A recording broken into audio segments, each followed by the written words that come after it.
Hello students, कैसे हैं आप।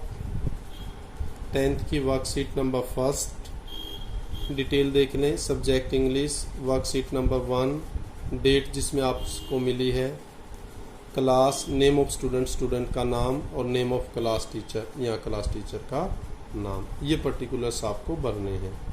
इनको भरने के बाद आज की जो वर्कशीट है वो किस चीज़ के बारे में है, रिलेटिव प्रोनाउन। संबंधवाचक जो सर्वनाम होता है ना, उसको रिलेटिव प्रोनाउन बोलते हैं।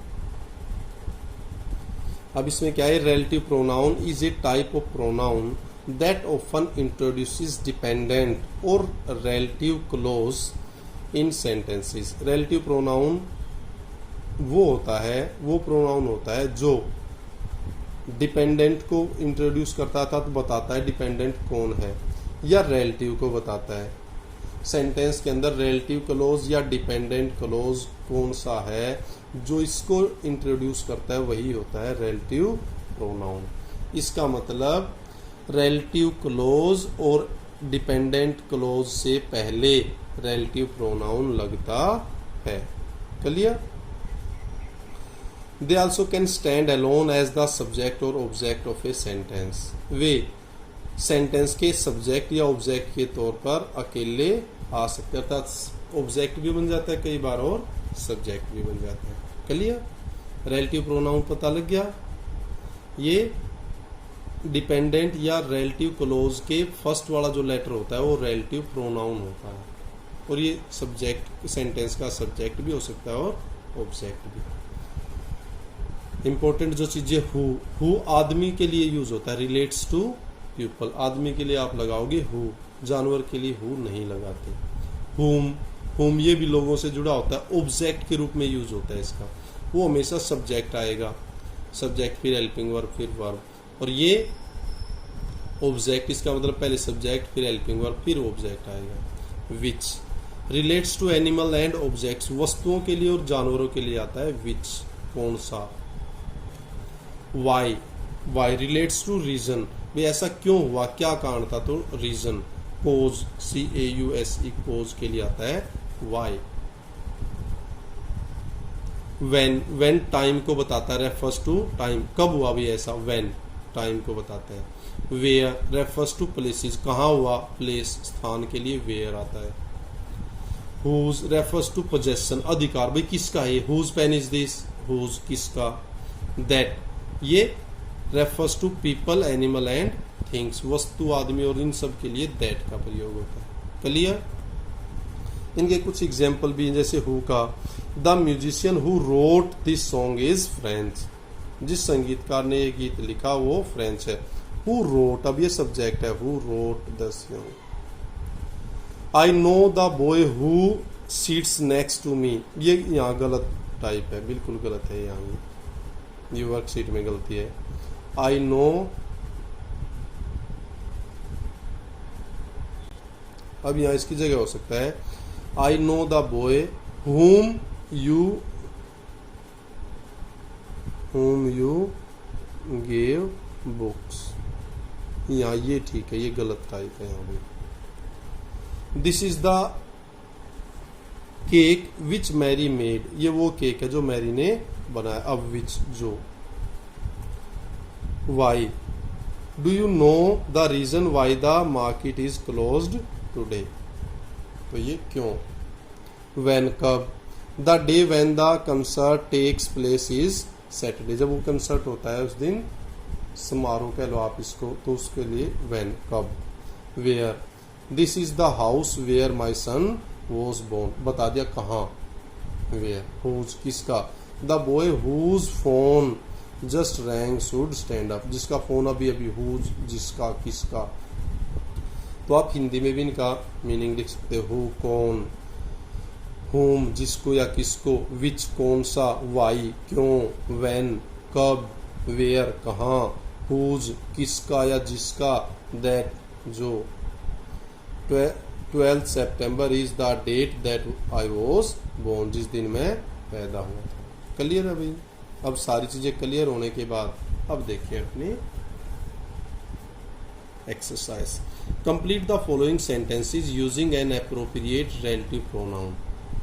आपको एक एप्रोप्रिएट उचित करेक्ट रिलेटिव प्रोनाउन लगाना है। अब आपको आ जाएंगे, ये लेंचो का फर्स्ट चैप्टर है आपका, इसके ऊपर भी वीडियो 1-2 दिन में आ जाएगी। आप 10वीं की वो वीडियो भी इस चैनल के ऊपर ही देख सकते हैं। पोइम्स की सारी वीडियो बन चुकी है, आप उस चैनल पे जाएं और किसी भी पोइम को लिंक खोलें और वहाँ उसको आप अपनी बुक के साथ पढ़ सकते हैं। Lencho is a farmer writes a letter to God. अब यहाँ वर्ब की फॉर्म आ गई, तो इसका मतलब पहले क्या आएगा, सब्जेक्ट। ये सब्जेक्ट होता ही नहीं, अब देखो होम सब्जेक्ट होता ही नहीं। विच वस्तु के लिए आता, ये भी नहीं होगा, तो क्या आ जाएगा, होम। इस तरह आप रूल से इनको याद कर सकते हो। The farmer wrote the letter, उस किसान ने पत्र लिखा, किसने, हुज।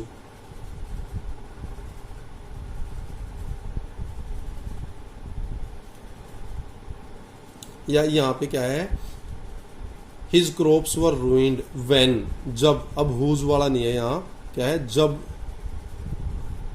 कब लिखा, when his crops were ruined, जब उसकी फसलें बर्बाद होगी। लेकिन यहाँ ये भी हो सकता है, the farmer wrote the letter whose crop was ruined. अब यहाँ जब टाइम के लिए तो when. Apartheid is a political system. Apartheid होता है जब आप किसी अछूत मानते हो, किसी से घृणा करते हो कलर के, जाति के आधार पर। Is a political system that separates people according to their race. जाति के आधार पर भेदभाव होता है, उसको अपार्थीड बोलते हैं। Apartheid is a political system. अब क्या करोगे, हु आदमी के लिए आता है, व्हेन टाइम के लिए, इसका मतलब ये आएंगे नहीं तो क्या आ जाएगा, दैट। इस तरह भरने का एक तरीका होता है MCQ। Hailstones are small balls of ice. ये हेलस्टोन्स बर्फ के छोटे छोटी बॉल होती हैं। फॉल लाइक रेन, हु आदमी के लिए आएगा, ये नहीं आएगा। दैट वेयर जगह के लिए आता है, तो क्या रह गया, दैट। इस तरह आप भर सकते हैं। Pretoria was the palace the inauguration ceremony took place. अब क्या, व्हेन, जब। टाइम तो है ही नहीं, कहाँ, वहाँ जहाँ हुआ था, तो क्या आ जाएगा, वेयर। क्या आएगा, वेयर, जगह के लिए। The man I trusted cheated me. The man whom I trusted। अब क्यों कहोगे whom, क्योंकि ये ऑब्जेक्ट के तौर पे यूज हो रहा है। सब्जेक्ट होता तो ये आई की जगह who होता। समझ में आया, ये चीजें ध्यान रखें। Lencho prayed to God, eyes see into our minds. क्या, लेंचो ने भगवान से प्रार्थना की। हु, हुज या whom, eyes see into our minds. Whose, जिसकी आंखें। हु आंखें भी नहीं हो सकता है, whom भी नहीं हो सकता है, क्या होगा, हुज, जिसकी, जिसकी आंखें। ए storm in hail stones fall, fall is a hello storm. एक स्टॉर्म जो हेल स्टोन के साथ आता है उसको हेल स्टॉर्म बोलते हैं। तो क्या कहेंगे, विच, जो। वेयर जगह के लिए आता नहीं आएगा, टाइम के लिए आता ये भी नहीं, तो क्या है, which. That was the reason Lencho said the rain drops were like new coins. Why या विच, तो क्या आएगा, that was the reason, why. अब रीजन में क्या आएगा, वाई, कि क्यों ऐसा हुआ। This is the place. अब प्लेस है तो क्या आएगा, सीधा, कुछ देखने की जरूरत भी नहीं है, वेयर। क्लियर, ये आपकी वर्कशीट थी। Thank you, thanks a lot. Keep on enjoying, keep on learning.